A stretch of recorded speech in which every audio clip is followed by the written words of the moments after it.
Bom dia! Começando aqui mais uma live do projeto do EducoEZ. Hoje no nosso encontro eu sou o Vinícius, aqui da Easy Aligner. Vou falar com vocês hoje sobre bruxismo.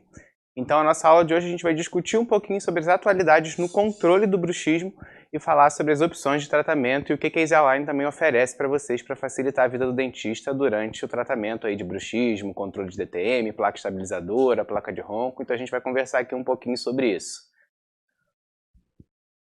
Vamos lá, no início da aula a gente tem que conversar basicamente, entender o que é o bruxismo. Porque quando a gente vai falar de bruxismo, existe uma confusão ainda muito grande. O que é bruxismo, o que é DTM, o que é apertamento, apertamento é bruxismo, não é bruxismo, bruxismo em criança é normal, não é normal.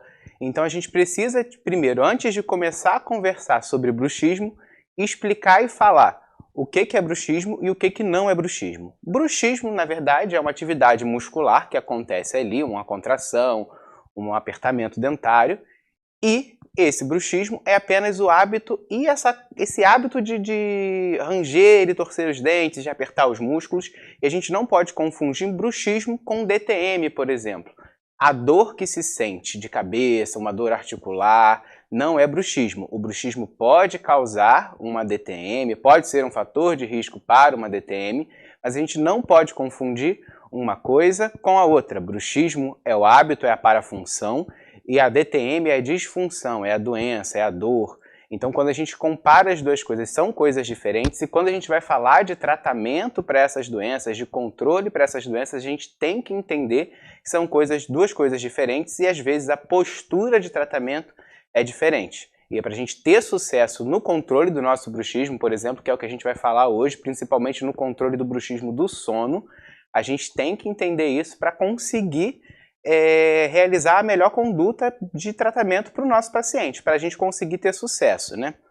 E quando a gente vai falar de bruxismo, a gente consegue reparar, pelo menos dentro do meu consultório, de alguns dentistas que a gente vem conversando, o aumento imenso das pessoas que estão relatando realizar o bruxismo, principalmente o bruxismo do sono e o apertamento dentário, que são os mais frequentes, e tem aumentado muito a frequência desses pacientes procurando tratamento no consultório.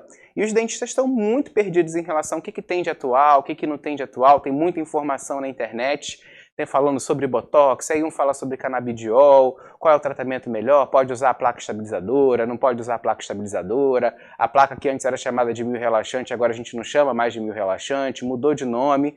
Então o meu objetivo hoje aqui com essa aula é simplesmente pegar, iniciar e falar tudo o que tem de atual sobre o controle de bruxismo. É importante a gente entender que bruxismo a gente não trata, a gente controla. Entender como é que o bruxismo reage dentro do corpo, como que o corpo reage para a gente realizar o bruxismo, porque aí sim a gente vai entender como a doença funciona, como essa parafunção funciona e conseguir determinar melhor o tipo de tratamento que a gente vai indicar para o paciente. Porque a partir do momento que a gente domina como o bruxismo funciona dentro do nosso corpo, a gente consegue entender e tratar qualquer caso com muito mais facilidade. E aí a chance de sucesso dentro do tratamento é muito maior. Porque o que a gente vê, o que eu vejo muito no consultório? Normalmente o paciente de bruxismo, DTM, que já chegou para mim no consultório e já usou uma placa oclusal, por exemplo, normalmente ele chega muito desacreditado em relação à placa que a gente vai oferecer para ele. Por quê? Primeiro, infelizmente, a gente tem muita desinformação ainda passando sobre bruxismo aí. A gente não tem uma atualização, muita gente preocupada em estudar e difundir o assunto do bruxismo, na verdade. Existem muitos mitos e muita gente está realizando tratamento sem a conduta mais adequada. A placa oclusal ela pode ser indicada em alguns casos, mas tem casos, por exemplo, que essa placa é contraindicada, porque senão pode piorar o caso daquele paciente em relação à patologia ou o que está causando aquele bruxismo dele. Então a gente vai conversar hoje sobre os tratamentos de bruxismo, vai entender como é que funciona. Se vocês tiverem dúvida, pode mandar mensagem aí, que o Paulo vai passar aqui para mim, eu vou responder vocês. E aí a gente vai começar conversando então sobre o bruxismo do sono e o bruxismo de vigília. A gente separa o bruxismo em vários grupos, né? O bruxismo de vigília é aquele que a gente faz durante o dia, que é apertamento dentário. Você fica ali trincando o dente diariamente, o paciente o dia todo fica trincando os dentes, e esse é um bruxismo que é apertamento, né? Aquele bruxismo que vai ficar rangendo os dentes. Então o paciente ele pode realizar bruxismo e não tem nenhum sinal de desgaste dentário na boca, porque o bruxismo da vigília não necessariamente significa que o paciente está rangendo os dentes. E temos também o bruxismo do sono, que é o que eu vou focar hoje aqui em relação a essa live. Depois a gente pode fazer lives futuras para falar de bruxismo de vigília, para falar de apneia do sono, mas como a live é curtinha, a gente vai falar bastante hoje sobre o bruxismo do sono e entender ele de uma vez, tá? Para começar a falar sobre bruxismo do sono, é muito importante a gente entender sobre o sono.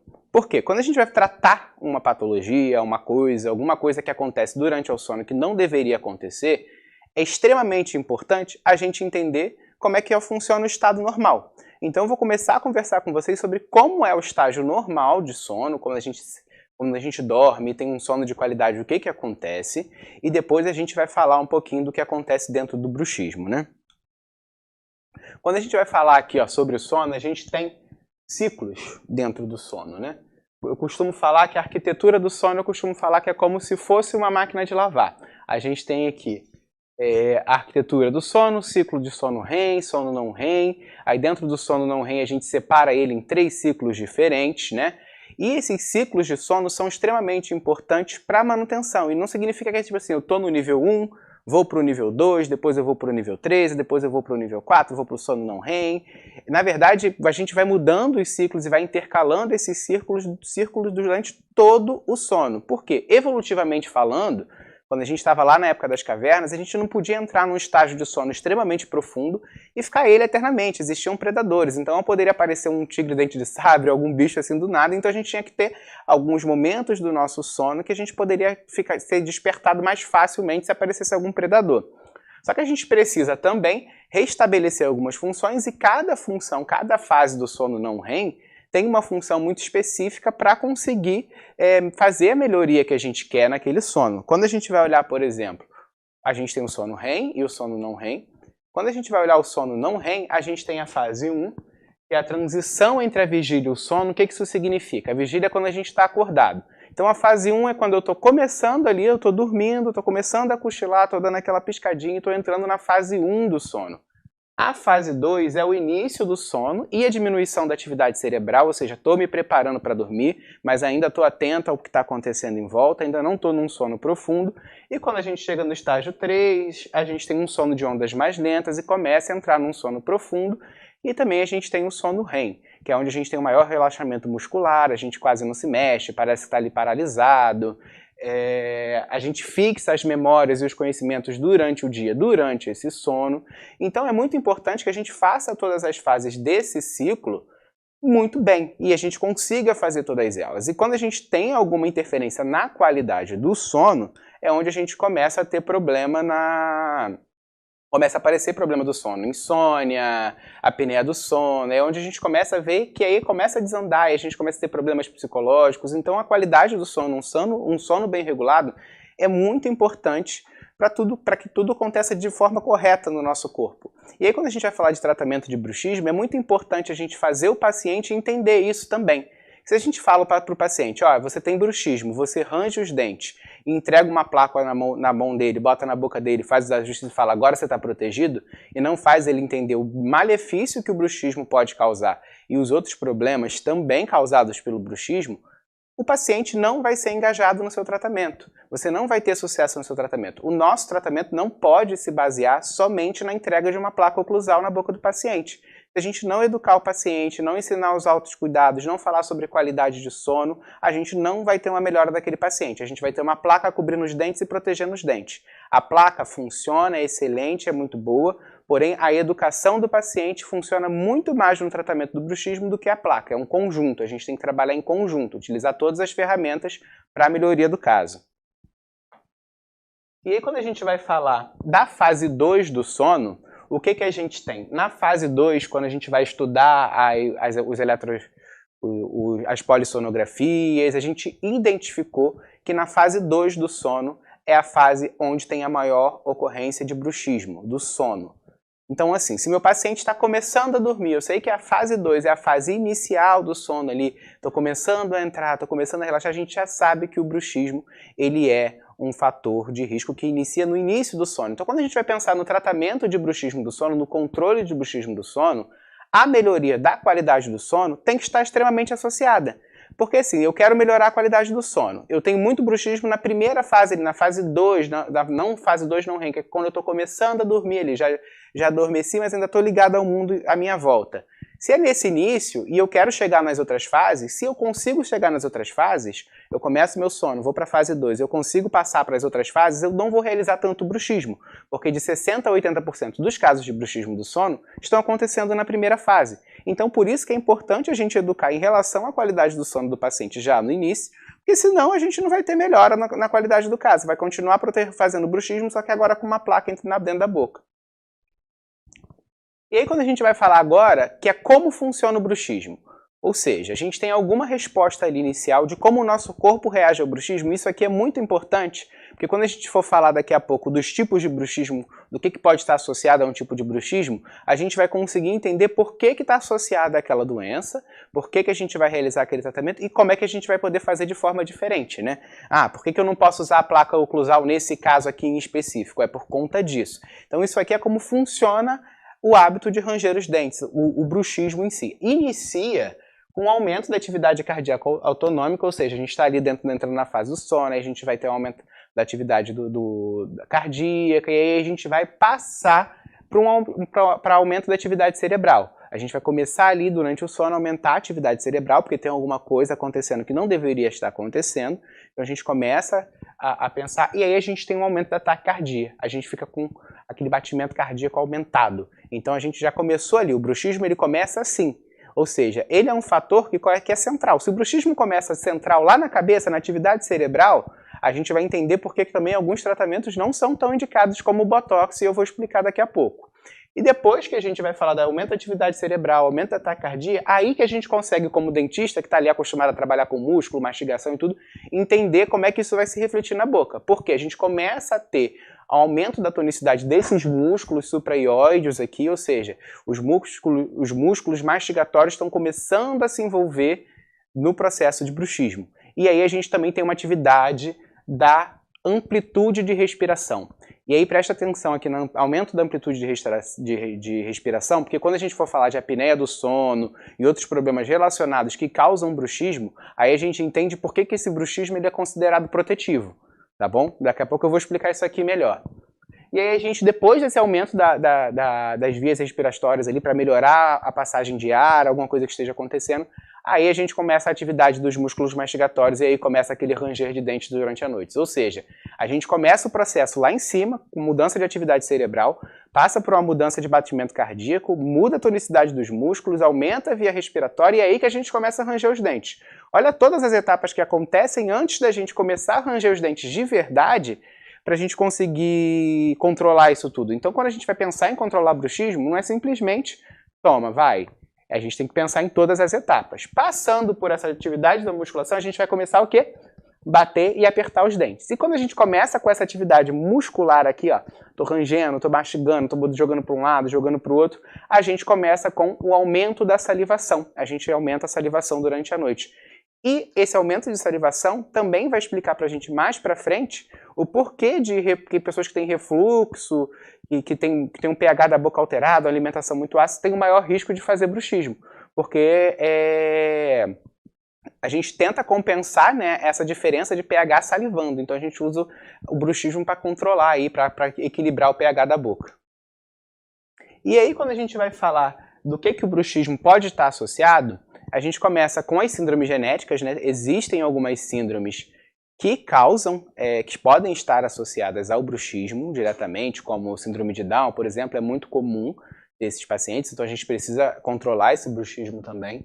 Obstrução de vias aéreas. Obstrução de vias aéreas, o que acontece? A gente está ali conversando, vai dormir, respirou, paciente asmático, que tem bronquite, que tem rinite, às vezes eles podem desencadear, por quê? Quando a gente tem uma diminuição da via aérea, do espaço aéreo, a gente vai buscar alguma forma de abrir aquele espaço de novo.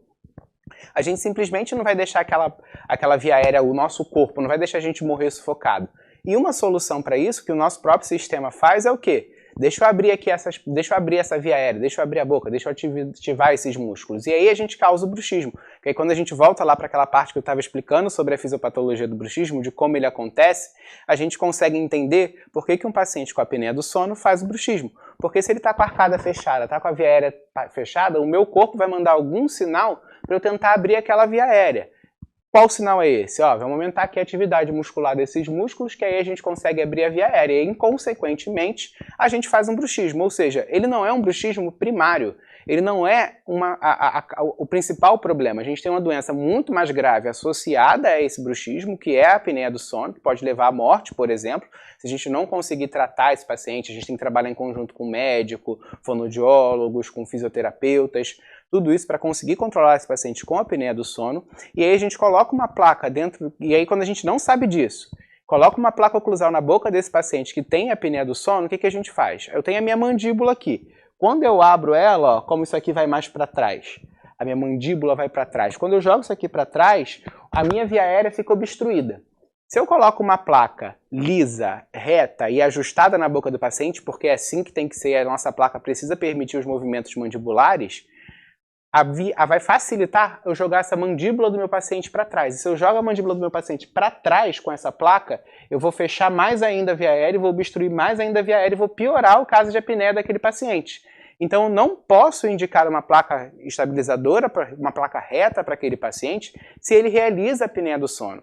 Então a gente tem que sentar com esse paciente, tem que fazer uma investigação, tem que entender como que funciona, por que ele tem esse bruxismo, antes da gente indicar esse tratamento.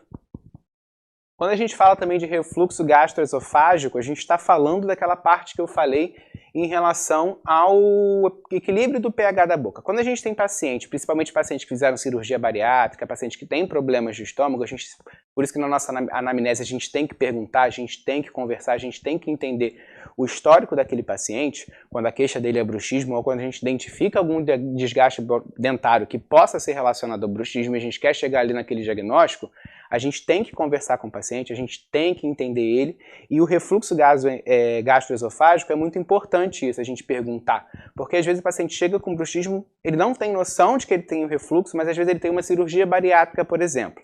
A cirurgia bariátrica, a gente sabe que os pacientes com cirurgia bariátrica têm um aumento de chance de ter refluxo.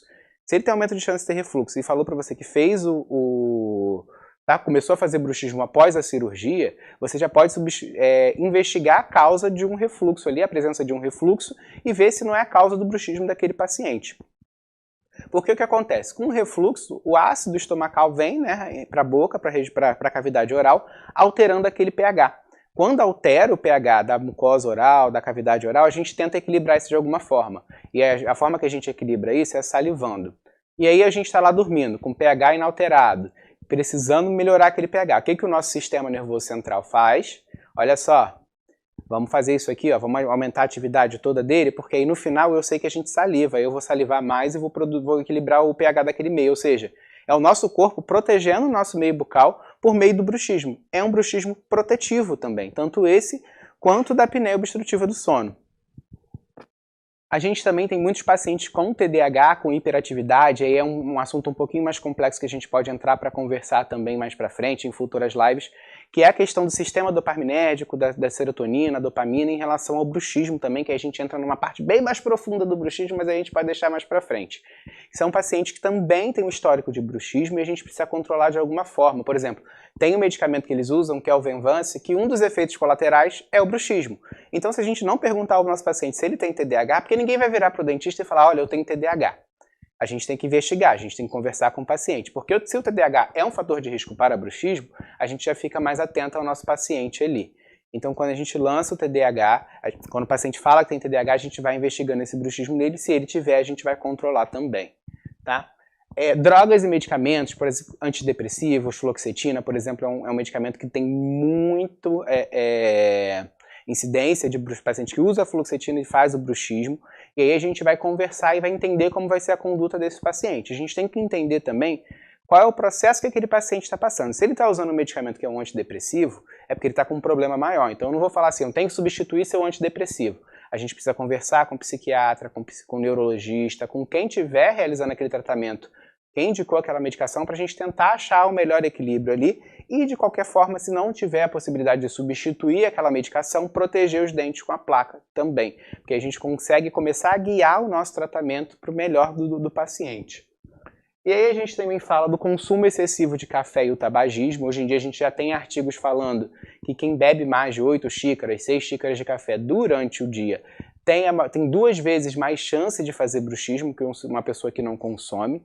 Ou seja, se eu tenho um cara que ele é tabagista e ele toma café e ele faz o bruxismo, eu não vou só proteger os dentes desse paciente com uma placa oclusal. Eu vou indicar para ele a reduzir o consumo de café, botar uma hora certinha para ele tomar café, diminuir o consumo, evitar o consumo de tabaco, porque se isso é um fator de risco para desenvolver o bruxismo, a gente tem que ensinar o paciente o autocuidado.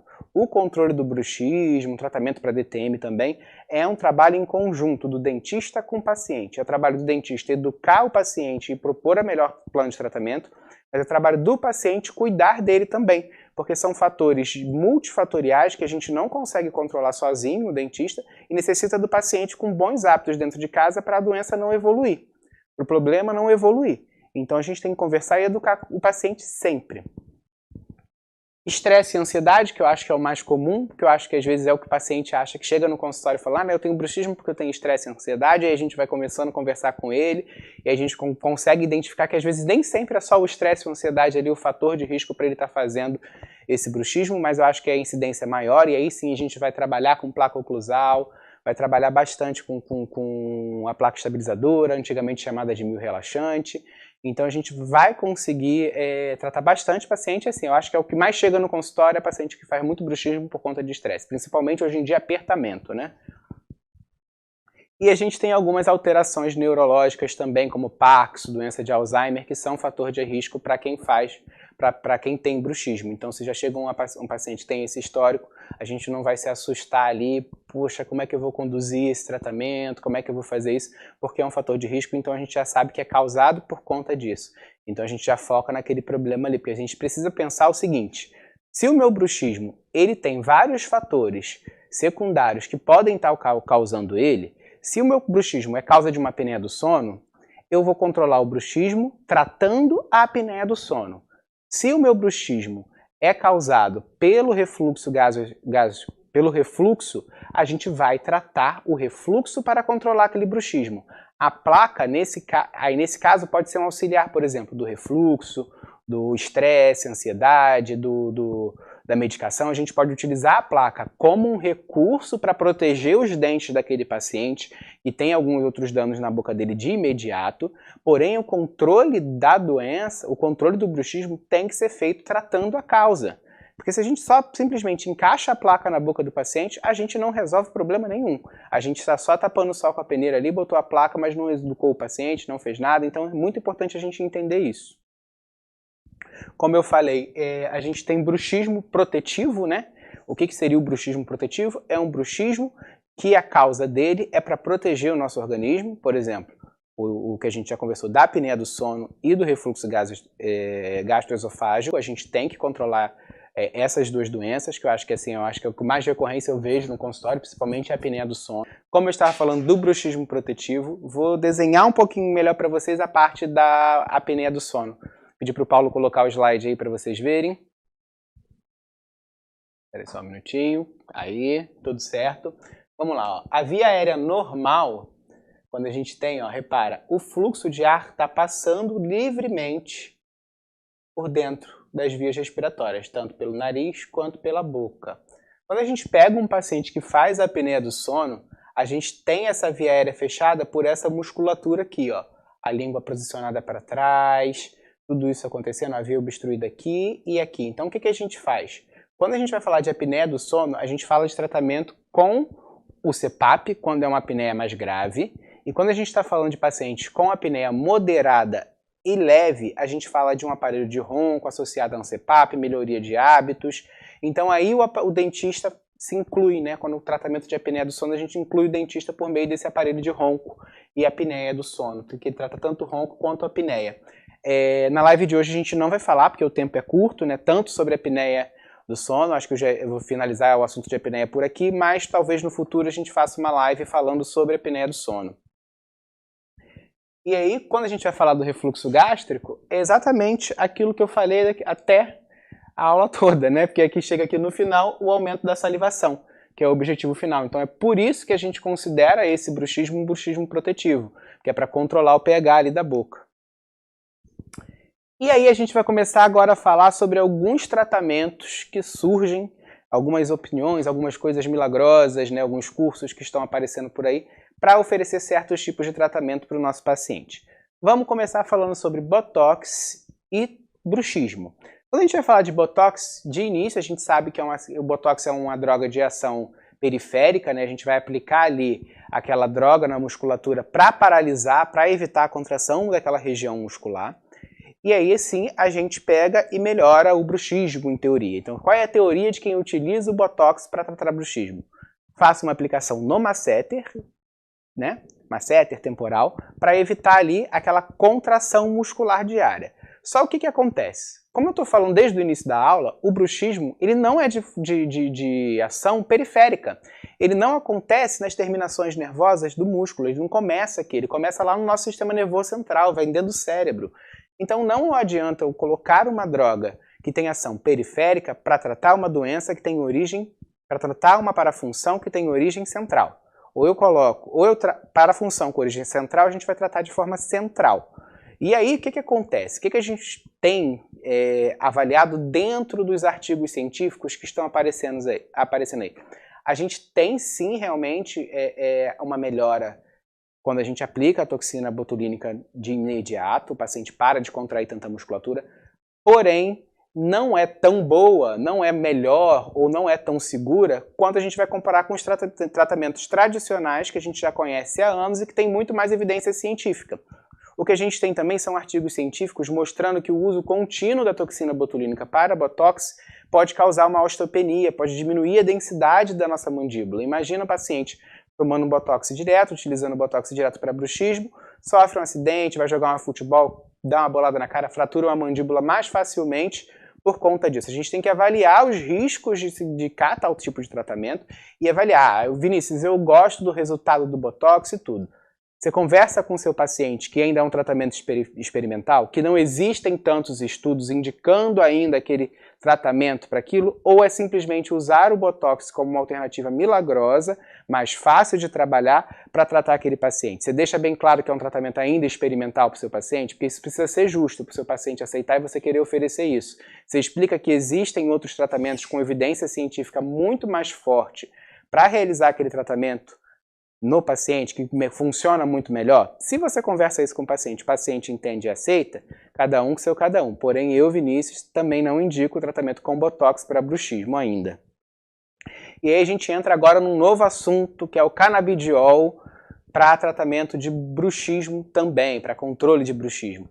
A gente vê pacientes relatando, a gente vê alguns dentistas que já trabalham com canabidiol falando que tem uma melhora, porém ainda não existem estudos que simplesmente utilizaram canabidiol para controle de bruxismo. A gente não sabe como é que funciona, a gente não sabe a dosagem, a gente não sabe como é que é o protocolo de uso do canabidiol para bruxismo, não sabemos realmente se funciona, o que a gente tem é relatos. A gente tem que basear a nossa prática clínica em evidência científica.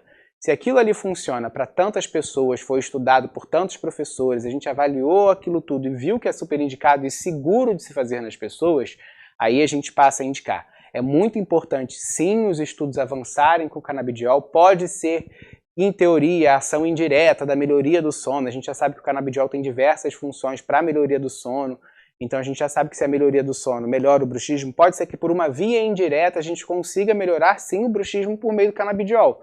Só que a gente ainda não tem os estudos que comprovam isso. Então a gente espera um pouquinho, deixa a ciência avançar antes de começar a indicar tratamento para um certo tipo de droga, porque senão a gente começa a banalizar o tratamento. Trate seu paciente com segurança e com carinho, porque assim a gente consegue tanto valorizar a nossa profissão, que é o mais importante, e melhorar o quadro do paciente.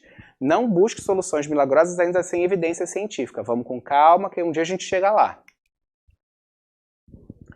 E aí a gente tem que determinar como a gente vai determinar qual vai ser a melhor conduta terapêutica para o paciente. Como eu vou determinar? Já sei disso tudo. Agora eu já entendi como é que funciona o bruxismo, como que é a fisiopatologia dele, como é que ele começa, onde ele começa, quais são as opções de tratamento, o que ele tem que fazer. E aí como é que eu vou determinar qual é a melhor conduta terapêutica? Diagnóstico correto. Por que eu falo diagnóstico correto? Não adianta você tentar fazer o diagnóstico do bruxismo do seu paciente numa consulta de 10 minutos. Você precisa conversar com o paciente, você precisa entender a rotina daquele paciente, as medicações que ele tem, os problemas que ele passa, o que dá gatilho naquele bruxismo. Não adianta você simplesmente olhar para ele, ver um desgaste dentário e oferecer uma placa, porque aí você não vai ter a conduta diagnóstica correta. Às vezes a gente começa com, enquanto as placas estão ficando prontas para proteger aquele dente, o paciente começa o autocuidado e ele propriamente só no autocuidado, no tempo do autocuidado até o início da placa ficar pronta, de a gente conseguir entregar a placa oclusal, o paciente já teve uma melhora ali no meio. Ou seja, a gente precisa educar o paciente para a gente chegar no diagnóstico correto. Senta com ele, conversa, entende a vida dele, não tente fazer uma consulta de 10 minutos, que você não vai conseguir fazer o diagnóstico correto, não vai conseguir apresentar a melhor solução para aquele paciente, porque senão você vai ficar frustrado e aí você começa a criar aquela... Tem gente que fala assim, eu não consigo cobrar um valor justo pela minha placa de bruxismo. O paciente chega no meu consultório e eu não consigo cobrar, ele quer pagar muito barato porque muita gente, ele já passou, já fez 10 placas e não consegue resolver aquilo, ele não acredita na placa e tudo isso. É óbvio que o paciente não vai acreditar na placa se você não sentar e der atenção a ele e explicar todo o processo da doença. Todo o processo da doença não, desculpa que do bruxismo a gente não considera uma doença. Se não explicar todo o processo dessa parafunção que o paciente faz, e de como ele vai melhorar, de como a placa ajuda, por que a gente utiliza a placa, por que às vezes a gente não utiliza a placa. Quando você mostra que você sabe do que você está falando para o paciente, você consegue ser valorizado. Se você virar para ele e falar, tem que usar uma placa para proteger os dentes, ele já fez 10 placas e não resolveu o caso dele, do que adianta você oferecer esse tratamento. Realmente o paciente não vai te pagar o que você merece se você está fazendo isso. E aí quando a gente vai falar também da placa miorrelaxante, né? Não existe mais a placa miorrelaxante. Antigamente, está até no site da Easy Aligner, quando eu cheguei aqui, eu falei assim, por favor, muda agora, porque é comum, é de nomenclatura. A gente já chama placa miorrelaxante porque a gente aprendeu como placa miorrelaxante. Mas esse nome, ela engana um pouco a gente, né? Porque quando a gente fala de uma placa miorrelaxante, o que a gente entende por uma placa miorrelaxante? Uma placa que vai relaxar a minha musculatura. Eu estou muito tenso, essa placa vai me relaxar aqui. Realmente, nas 2 primeiras semanas, a gente tem sim uma melhoria, né? Tem um alívio dessa atividade muscular, mas depois de um tempo a gente já sabe que a placa não tem mais essa função miorrelaxante, ela não funciona como um alívio muscular. Então a gente teve essa mudança de nomenclatura para a placa estabilizadora, porque combina muito mais com a placa, porque ela vai estabilizar a arcada, ela precisa ser estável, precisa ter os pontos de contato direitinho, já vou falar sobre isso também. Então a gente começa a usar a nomenclatura certa com o que a gente tem mais novo em referência científica, em evidência científica. A gente tem que oferecer para o nosso paciente um tratamento atualizado, né? Então a gente vai mudar aí, vai acabar com esse nome de placa miorrelaxante, agora a gente chama de placa estabilizadora, placa oclusal, mas miorrelaxante a gente está tirando esse termo aí para a gente conseguir tirar esse mito de que ela relaxa a musculatura, porque às vezes o paciente não relaxa a musculatura e aí a gente fica assim, poxa, vou utilizar essa plaquinha aqui para deixar você relaxado. A gente não chama de plaquinha e também não fala que vai ficar relaxado, né? A gente vai fazer o controle do bruxismo com a sua placa estabilizadora, que aí a gente começa a valorizar mais ainda o nosso tratamento. E aí quando a gente vai falar da placa estabilizadora, é muito importante a gente entender quais são as funções dessa placa, como ela tem que ficar em arcada, em boca, para ela ser bem sucedida, para ela realizar um tratamento eficiente que não vai causar nenhum malefício, né? A gente tem a placa que necessariamente precisa ser rígida. Ah, existe uma placa de silicone, existe aparelho de silicone, eu estampo uma placa de silicone de 2, 3 milímetros para o meu paciente, coloco na boca dele para aliviar. Calma lá, vamos lá. O que a gente tem de artigo científico falando sobre placa mole, placa que não é rígida para quem usa bruxismo? A gente aumenta a atividade muscular daquele paciente. Pegaram, sei lá, 100 pessoas, de 100 pessoas, ó, bota essa placa mole aqui na boca. E aí monitoraram o sono dessas pessoas e viram que a maioria dessas pessoas com essa placa mole aumentou a atividade muscular. Se eu quero diminuir a atividade muscular, e eu tenho um artigo que estudou com vários pacientes que diz que se eu usar uma placa mole, eu vou aumentar a atividade muscular, para que você está usando uma placa mole no paciente? Não existe. Placa para bruxismo, placa estabilizadora precisa ser rígida, necessariamente tem que ser rígida, não adianta utilizar uma placa mole. A gente precisa de estabilidade oclusal e estabilidade de adaptação, ela tem que estar bem adaptada. Quando você coloca a placa na boca, você não pode apertar de um lado e ela sair do outro. Ela tem que estar estável, tem que ser fácil de colocar, difícil de sair, entendeu? O paciente não pode sentir pressão nos dentes, os pontos de contato têm que estar bem ajustados, ou seja, Por exemplo, a gente confecciona a placa Kinase Aligner, vocês mandam o escaneamento do paciente, ou o paciente vai até uma clínica credenciada nossa de radiologia, o escaneamento chega para a gente começa a confecção dessa placa de forma totalmente dentro do fluxo digital, né? Hoje em dia a gente não precisa mais via moldagem, tudo isso, a Isalign facilita muito esse processo. Aí a gente chegou o paciente aqui, a gente vai fazer todo o processo. A gente monta o paciente em articulador, seja ele virtual ou um articulador normal, a gente estabiliza aquela placa, a gente faz os ajustes no articulador, a gente confere as guias de desoclusão daquela placa para que seja reproduzido isso dentro do consultório, na boca do paciente e ajustado novamente. Raras são as placas que saem de laboratório, qualquer laboratório que seja, que não necessite de um ajuste no consultório. A gente precisa, quando a placa chega no consultório, deitar o paciente, pegar o carboninho, bater em toda a placa e checar os pontos, distribuir bem os pontos, ver se as guias de lateralidade, de canino, estão bem posicionadas, porque aí sim a gente vai ter uma placa que vai estabilizar aquela arcada. Porque quando a gente coloca a placa, né, o paciente vai morder aquela placa e ele precisa de desocluir. Se você jogar para um lado, para o outro, ele precisa ter liberdade muscular para trabalhar aquilo ali, para ela poder fazer o efeito. Se a nossa placa está travando, o ponto de contato não está bem distribuído, morde mais de um lado do que de um outro, isso vai estimular, por exemplo, se o ponto de contato desequilibrado é horrível para a placa, porque se eu mordo só desse lado aqui, eu vou forçar mais essa musculatura aqui, vou contrair mais essa musculatura aqui, meu paciente pode ter uma mialgia, algum outro processo por conta da placa, porque a placa não está bem ajustada. Se eu não faço a guia de desoclusão da forma correta, ou posso fraturar o dente que está ali, ou fraturar a placa, ou pior ainda, eu posso não permitir que o meu paciente liberte a musculatura e aumente a atividade que ele vai querer desocluir de alguma forma. Ele vai fazer o bruxismo, a placa está ali para proteger os dentes, vamos supor. Aí o paciente está querendo ranger os dentes, ele não consegue porque está travado, porque a guia canina não foi bem ajustada. Ele vai, trinca a placa, porque o acrílico é mais fraco que o esmalte do dente. Mas aí vai e trinca a placa, aí você perdeu a placa por quê? Porque não ajustou direito.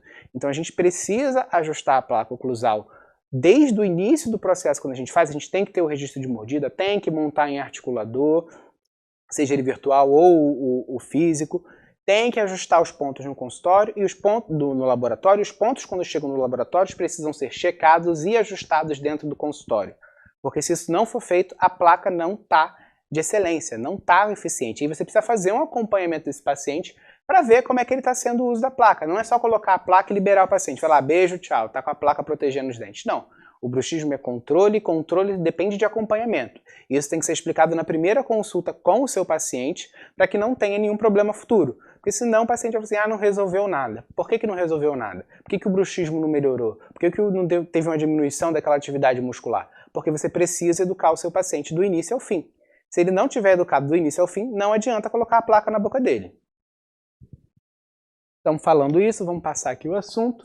A gente tem também agora os novos tipos de placa, né? A gente está entrando aí com fluxo digital, e aí, pô, fluxo digital, coisa maravilhosa, tem placa impressa, placa fresada, tem a placa tradicional. Qual é a melhor opção? O que eu vou usar? O que eu vou escolher para o meu paciente? O que a gente tem de evidência científica em relação a essas placas? Se elas são, qual que é melhor, qual que é pior? Vamos falar de placa impressa, placa fresada e placa tradicional. Eu, particularmente, Vinícius, ainda utilizo a placa tradicional com os meus pacientes, faço elas em fluxo digital.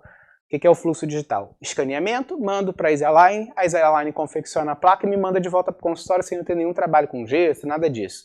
O registro oclusal é feito no momento do escaneamento, tudo certinho. Então eu faço com a Isalign, mando minhas placas para a Isalign, volto para o meu consultório e eu faço o ajuste. Eu não preciso moldar o paciente, vai tudo por e-mail, é muito mais fácil. Porém, a gente sabe que existem as placas impressas e a placa fresada. Mas a gente sabe também, por conta de alguns artigos que foram estudar a resiliência, a estrutura, a resistência dessa placa, e essas placas fresadas e impressas são mais frágeis. Ou seja, se o paciente tem um bruxismo mais intenso, existe uma chance maior dele fraturar aquela placa, da placa quebrar.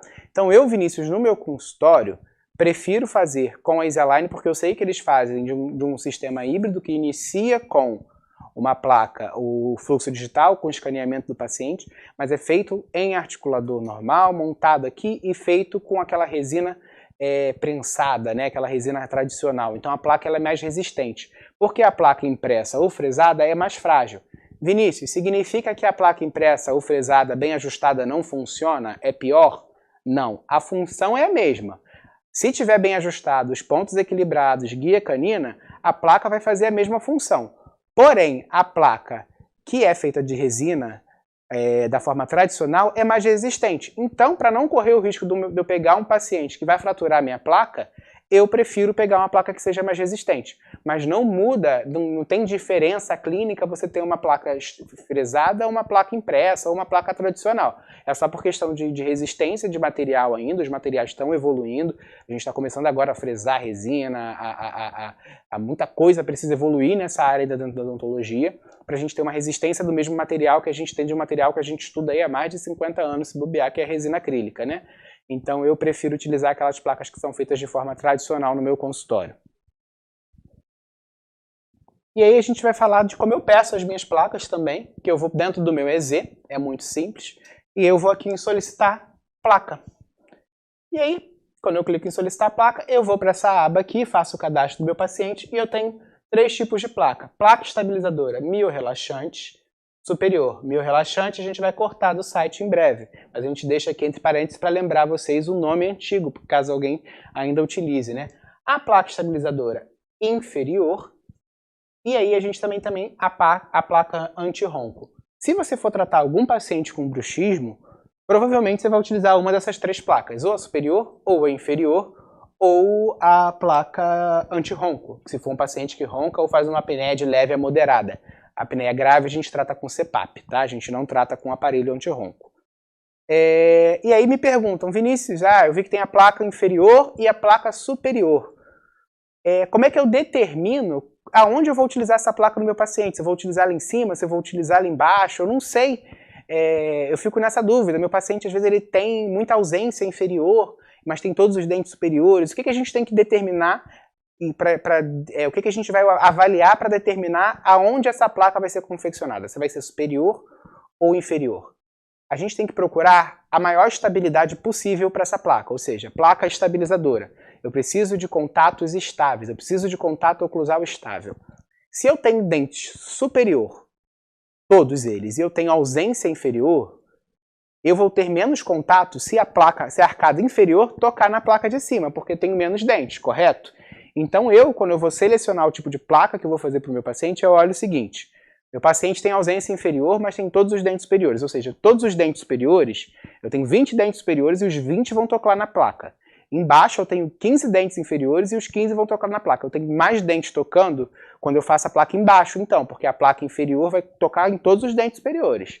E aí vice-versa. Você tem que selecionar o seguinte: aonde tem menos dentes? Existe a possibilidade de a gente confeccionar uma placa ali naquela arcada que está com ausência e colocar um acrílico reto para o dente que está o antagonista de cima conseguir tocar ali e ter esse contato oclusal, você restabelecer essa estabilidade oclusal daquele paciente? Sim. Então é assim que a gente vai determinar qual placa que a gente vai usar, se é a superior ou se é a inferior. Então a gente vai avaliar a quantidade de toques, a quantidade de estabilidade que a gente vai conseguir nessa placa. E a placa anti-ronco, a gente vai fazer uma live no futuro para falar sobre ela, mas acho que já tem uma aqui também no canal. E aí, é aquilo que eu falei, como cobrar, né, para a gente começar a ir para o final da aula, porque assim, a gente fala muito sobre o tratamento, a gente fala como que a gente cuida, como é que a gente vai fazer, mas a gente também gosta de ganhar dinheiro porque é o nosso trabalho, isso é o nosso ganha-pão. E aí eu escuto muito, né, toda vez que eu vou falar de bruxismo, de controle, de tudo isso, eu escuto muito assim: eu não consigo cobrar um valor justo pelo tratamento de bruxismo. O paciente está acostumado a olhar no Mercado Livre e ver uma placa de R$150 e achar que aquilo vai resolver o problema dele, porque todo dentista que ele vai indica a placa. Então ele acha que a única coisa que trata o bruxismo é a placa. E aí eu não consigo cobrar um valor justo pelo tratamento de bruxismo porque o paciente não valoriza. E aí chega aquela questão que a gente estava falando antes. O paciente não valoriza por quê, né? Então, quando eu vou falar de como eu cobro bem pelo meu tratamento de bruxismo, eu não cobro mal, até porque é um tratamento que necessita de acompanhamento, então assim, eu não vendo placa oclusal, primeira coisa. Quem vende placa oclusal é a Easy Aligner, são os laboratórios de prótese que confecciona. Eu vendo tratamento para controle de bruxismo, não é nem tratamento, né? É o controle do bruxismo, um acompanhamento. Eu promovo uma melhora da qualidade de vida daquele paciente por meio do controle do bruxismo dele. E eu preciso ele fazer ele entender isso. Se eu viro para ele e falo assim, você precisa usar uma plaquinha, não vai funcionar. Porque ele vai simplesmente falar assim, é a plaquinha que ele vai utilizar, não é a placa que vai fazer o tratamento, não é a conduta do profissional, não é o conhecimento dele que vai melhorar a minha qualidade de tratamento. Então, primeira coisa que a gente precisa fazer em relação ao tratamento de bruxismo, o paciente entender que ele precisa pagar por aquilo e a gente conseguir ganhar o nosso ganha-pão tratando o bruxismo, controlando o bruxismo também no consultório, que é uma gama de paciente enorme. Eu acho que não tem um dentista que não passe uma semana sem pelo menos receber 3 queixas de bruxismo dentro de um consultório. Se trabalha de segunda a sexta e não está recebendo a queixa de bruxismo do paciente é porque não perguntou para ele direito. Porque com certeza tem no mínimo 3 pacientes no seu consultório necessitando de controle de bruxismo. Não prometa o que você não consegue entregar. Primeira coisa. Você tem que ter conhecimento das suas limitações como profissional. Se você precisa estudar bruxismo, você conheceu sobre bruxismo, você promete tratar bruxismo. Bruxismo não é DTM. A DTM pode ser causada por um bruxismo, mas vamos supor que chega um paciente com uma DTM crônica para você, um problema enorme para você resolver, e você quer oferecer uma placa de bruxismo para o paciente sem saber qual tipo de DTM é aquele paciente. É uma artralgia, é uma mialgia, é uma cefaleia por tensão? O que aquele paciente tem? É um deslocamento de disco, não é um deslocamento de disco? O que está acontecendo com aquele paciente para você tratar ele? Se esse tipo de paciente chega no seu consultório morrendo de dor e você acha que é bruxismo, me desculpa falar, você ainda não está preparado para tratar esse tipo de paciente. Você tem que saber o diagnóstico dele. Você precisa saber, é um deslocamento de disco anterior com redução. Ótimo, você está preparado para tratar esse paciente porque você sabe exatamente o que ele tem. Agora, se você não sabe diagnosticar, a gente vai ficar no controle de bruxismo básico. Não pega paciente com dor crônica, não pega paciente que você não saiba tratar. A gente tem que ir até onde a nossa perna alcança. Então, só prometa o que você consegue entregar para aquele paciente, porque não é uma placa oclusal bem ajustada que pode resolver aquele problema daquele paciente. Às vezes são multifatores que precisam ser tratados. Faça o paciente entender que o tratamento não é só uma plaquinha. Eu repito isso toda vez que eu dou aula de bruxismo, toda vez que eu falo sobre bruxismo, porque o paciente, só assim que ele valoriza o nosso serviço. Eu falo que assim, se eu não tivesse os problemas da plaquinha estar desvalorizada, de todo mundo enfiar uma placa na boca do paciente sem saber o que está fazendo direito, eu economizaria meia hora da minha consulta, porque eu não preciso explicar para o paciente como é que funciona todo esse processo todo, para convencer ele que aquele tratamento vai ser bom. Olha, a placa funciona de tal forma. Eu dou quase uma aula para o paciente, é quase 1h30 de consulta para explicar a ele como é que funciona um controle de bruxismo. Determine esse tempo que aí você consegue cobrar pelo seu tratamento, pelo seu controle. E aí você não cobra pela placa. Você cobra pelo controle de bruxismo. Quando você vai vai apresentar o seu plano de tratamento, não é placa estabilizadora X reais. Vamos supor, a placa estabilizadora é R$1.500. Aí o paciente vai olhar R$1.500 placa estabilizadora. Vai olhar no Mercado Livre, placa para bruxismo R$150. Não vai valorizar. É tratamento para controle de bruxismo, acompanhamento para controle de bruxismo.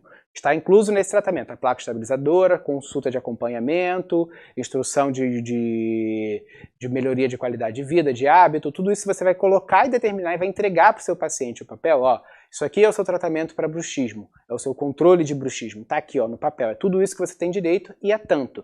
Que aí o paciente não vai enxergar como somente uma plaquinha, porque somente uma plaquinha não faz milagre, gente. E determina e explica o diagnóstico do seu paciente. Vai ser um diferencial você sentar com o seu paciente, conversar com ele e falar exatamente como o bruxismo dele acontece.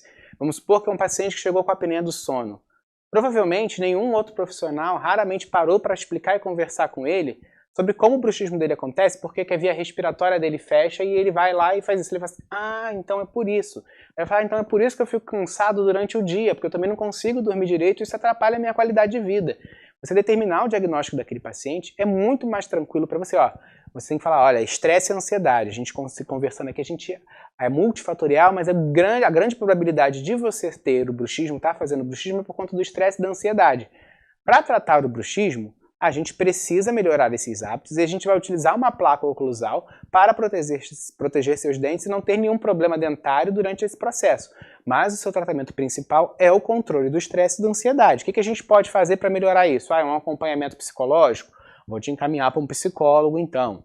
Então eu preciso melhorar você precisa fazer um exercício físico, não faz exercício físico. Precisa melhorar a qualidade do sono, você vai chegar mais cedo em casa, a luz tem que ficar mais baixa, evitar pegar sol de dia. Você vai ensinar o que pode acontecer, o que pode fazer para melhorar o sono daquele paciente e aí ele começar a ter uma melhoria do bruxismo. O tratamento de bruxismo controle de bruxismo melhoria dos hábitos de sono, melhoria de sono, melhoria na qualidade de vida, E aí sim a placa oclusal vai entrar ali como um coadjuvante para proteger aqueles dentes ou realizar ali uma proteção, mas a gente não pode colocar isso como fator principal do nosso tratamento. Tenha opções viáveis de pagamento também. Eu sempre falo isso com todos os dentistas, porque o que acontece? Toda vez que a gente vai falar de tratamento, a gente está falando de um tratamento de bruxismo, de controle de bruxismo. Normalmente eu cobro por 1 ano de acompanhamento. É a placa mais 1 ano de acompanhamento. Então quando eu vou passar o valor, é um valor normalmente que não se pode, a gente está falando de um Brasil que o salário mínimo é 1.000 e poucos reais.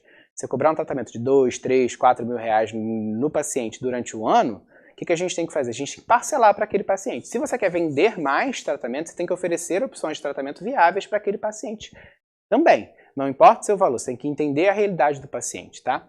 E o principal de tudo, eu acho que é assim que a gente, finalizando agora a live, né, é cuidar do seu paciente com muito carinho e muito amor. Quando eu falo disso, eu fico imaginando o seguinte: se fosse você para ser tratado, você ia utilizar as melhores técnicas para você e você ia se basear muito em evidência científica, o que já foi testado, o que não foi testado. E eu falo isso porque às vezes as pessoas acham que é um problema muito simples que você controlar o bruxismo, então vamos colocar uma placa, vamos fazer um botox, vamos começar a usar canabidiol, sem ter evidência científica ainda para aquele tipo de tratamento.